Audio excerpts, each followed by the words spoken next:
একাদশ শ্রেণীতে যারা 2024-25 এই শিক্ষাবর্ষে যারা একাদশ শ্রেণীতে ভর্তি হবে এবং যাদের সংস্কৃত রাখার ইচ্ছা আছে বা সংস্কৃত তোমরা রেখেছো, টিউশন হয়তো শুরু করে দিয়েছো বা করনি, করবে, তো তাদের জন্য এই ভিডিওটা।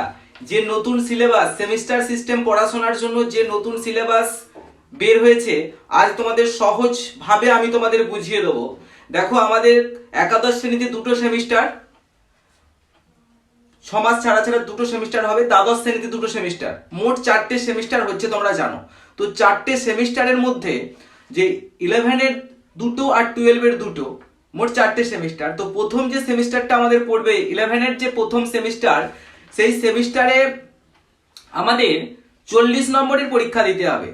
40 নম্বরের পরীক্ষাটা কিভাবে কি দিতে হবে সেটা আমি তোমাদের বলে দিচ্ছি নাম্বার প্যাটার্ন। তোমরা ভিডিওটা দেখতে থাকো, কেউ স্কিপ করবে না। আর এই ভিডিওটা শুধুমাত্র ফার্স্ট সেমিস্টারের উপর ভিত্তি করে তৈরি হচ্ছে। তো এই ভিডিওটা তোমরা দেখো, তারপর তোমরা প্রিপারেশন নিতে শুরু করো বা তোমরা একটু প্রস্তুতি নাও, মানসিক প্রস্তুতি। তারপর আমি সেকেন্ড সেমিস্টার বা 12-এর থার্ড ফোর্থ সেমিস্টারের সিলেবাস বা সমস্ত ব্যাখ্যা আমি কিন্তু তোমাদের করে দেবো। তো ভিডিওটা সম্পূর্ণভাবে দেখতে থাকো, আমার সঙ্গে লেগে থাকো। আমি সম্পূর্ণভাবে ভিডিওটা তোমাদের কাছে নিয়ে আসছি এবং সম্পূর্ণভাবে বিশ্লেষণ করে বুঝিয়ে দেবো যে কত নম্বর কিভাবে তোমাদের জানতে হবে বা লিখতে হবে। একাদশ শ্রেণীতে মোট দুটো সেমিস্টার, প্রথম সেমিস্টারে 40 নম্বর, সেকেন্ড সেমিস্টারে 40 নম্বর। তা 40-40 80, আর প্রজেক্ট আছে শেষ দিকে, অর্থাৎ 11-এর শেষের দিকে সে প্রজেক্ট আছে।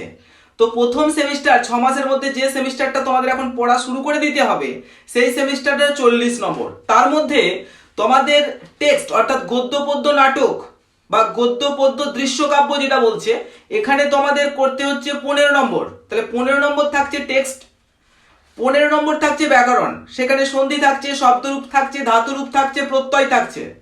এগুলো কিন্তু 12-এ আবার পাবে, আবার 11-এর সেকেন্ড সেম, এগুলো কিন্তু সেকেন্ড সেমিস্টারে আবার পাবে। তো এখন কিছু কিছু সংক্ষিপ্ত ভাবে দিয়েছে।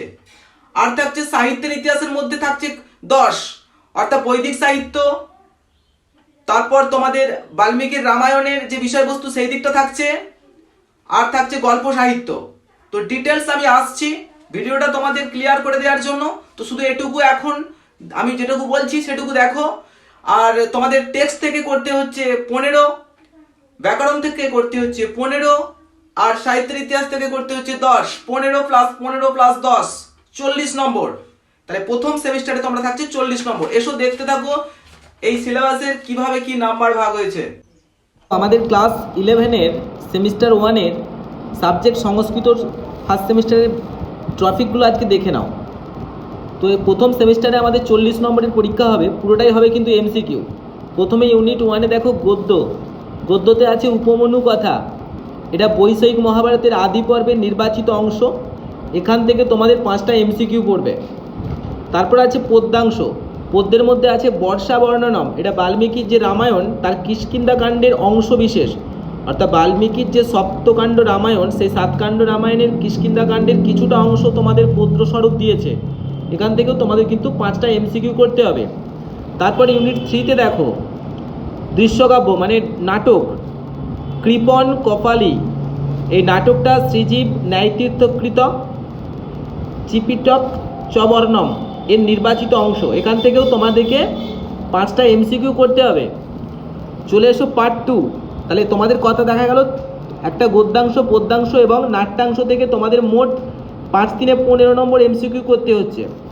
এরপর পার্ট 2-তে চলে এসো, এখানে দুটো ভাগ, একটা সংস্কৃত ব্যাকরণ আর একটা সাহিত্যের ইতিহাস। এখানেও থাকছে তোমাদের 15 নম্বর।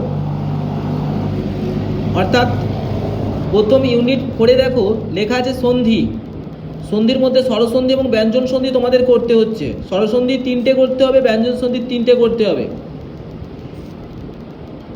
তারপর দেখো শব্দরূপ, শব্দরূপের মধ্যে কিন্তু নানা ভাগ করে দিয়েছে, অজন্ত শব্দ, সংখ্যাবাচক শব্দ, সর্বনাম শব্দ। এখান থেকেও তোমাদের কিন্তু 3টে শব্দরূপ করতে হবে। এগুলো কিন্তু টোটালি সবটাই দেখা যাচ্ছে যে এমসিকিউ, অর্থাৎ তোমাদের খুব সহজ করে দিয়েছে। এরপর দেখো তোমাদের ধাতুরূপ, ধাতুরূপের মধ্যে তোমাদের দেখতে পাওয়া যাচ্ছে যে লট, লং ও লিট এই 3 লকারের ব্যবহার কিন্তু দিয়েছে। ওরা বলেই দিয়েছে ভূ, গম এবং ক্রি, পুচ এই 4টে ধাতু, তার আবার লকার 3টে, লট, লং এবং লিট এই 3টে ধাতু তোমাদের দেওয়া হয়েছে। এখান থেকেও তোমাদের 3টে এমসিকিউ করতে হচ্ছে। এরপর চলে এসো প্রত্যয়। প্রত্যয় 5টা প্রত্যয় তোমাদের 11-এর ফার্স্ট সেমিস্টারের জন্য দিচ্ছে। ত প্রত্যয়, তবধু প্রত্যয়, তা প্রত্যয়, লপ এবং 3 প্রত্যয়। এখান থেকেও 3টে কিন্তু এমসিকিউ করতে হচ্ছে। এরপর চলে আসছি ইউনিট 5, যেটা হচ্ছে বৈদিক সাহিত্য। সেখানে মহাকাব্য ও লৌকিক সাহিত্যের ইতিহাসের মধ্যে পড়ছে। প্রথম হচ্ছে বৈদিক সাহিত্য, সংক্ষিপ্ত পরিচয়। ঋগ্বেদ, সামবেদকে তোমাদের ধরা হয়েছে। এখানে 4টে কিন্তু তোমাদের এমসিকিউ করতে হচ্ছে। 2 নম্বর আছে বাল্মীকি রামায়ণ, অর্থাৎ রচয়িতা এবং বিষয়বস্তু সম্পর্কে আলোচনা করতে হবে, 3টে এমসিকিউ থাকবে। আর 3 নম্বর আছে সংস্কৃত গল্প সাহিত্য। এখানের মধ্যে যেগুলো দিচ্ছে পঞ্চতন্ত্র, হিতোপদেশ এবং কথা সরিৎসাগর, এই গল্প 3 সাহিত্যের তোমাদের জানতে হবে। এখান থেকে 3টে এমসিকিউ করতে হবে। এই ছিল তোমাদের 11-এর ফার্স্ট সেমিস্টারের চ্যাপ্টার ওয়াইজ ডিসকাশন।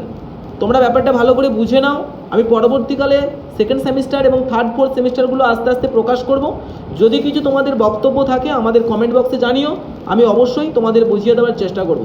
আমার সঙ্গে থাকো, ভিডিওটাকে শেয়ার করে তোমার বন্ধুদের মধ্যে ছড়িয়ে দাও।